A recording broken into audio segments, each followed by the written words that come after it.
Ounamaka, bienvenue. Merci Guy. Alors, nous commençons par quoi aujourd'hui? À l'exception du cours de change, nous allons faire un focus sur la masse monétaire prévue en hausse de 31,6% en fin 2021. Très bien, on y va. Débutant avec le taux indicatif de la Banque centrale du Congo, où 1 dollar vaut 1986 francs congolais, un franc CFA se coopère à 3,64 centimes et 1 euro s'atterre à 2391 francs congolais. Quant au marché parallèle, nous sommes basés particulièrement à Brikin, où 1 dollar se négocie à 1950 francs congolais, un franc CFA revient à 3,69 centimes, pendant que 1 euro se négocie à 2396 francs congolais. Alors, que dire de projection de la Banque centrale du Congo pour la fin de l'année 2021? Pour la fin de l'année 2021, la Banque centrale du Congo prévoit de poursuivre une politique monétaire prudente dans le but de veiller à la stabilité du cadre macroéconomique. La masse monétaire devrait augmenter de 31,6% pour se situer à 25 445 milliards de francs congolais à fin décembre. Cette évolution serait principalement tributaire d'une hausse des avoirs extérieurs nets. Qu'en était-il de cette projection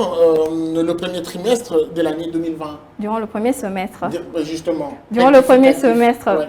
Durant le premier semestre de l'année 2020, il a été projeté une croissance de l'offre de monnaie de l'ordre de 13,8%, portée par des avoirs extérieurs nets de 17,9% et celle des avoirs intérieurs nets de 9,2%, affirme la Banque centrale du Congo dans son rapport sur les politiques monétaires au cours de l'année 2020. Alors, pour finir, comment est-ce que la BCC, la Banque centrale du Congo, pense-t-elle faire progresser l'objectif opératoire de stabilité monétaire? Pour faire progresser l'objectif opératoire de stabilité monétaire, la Banque centrale du Congo envisage un rythme annuel de 15,2% et se fixer, qui doit normalement se fixer à 4 243 milliards de francs congolais. Cette progression serait principalement portée par la hausse des avoirs extérieurs nets de 37,6% et celle des avoirs intérieurs nets de 11,2%. Merci à vous, Judith Ounamaka, pour toutes ces précisions. Merci Guy. Nous allons poursuivre.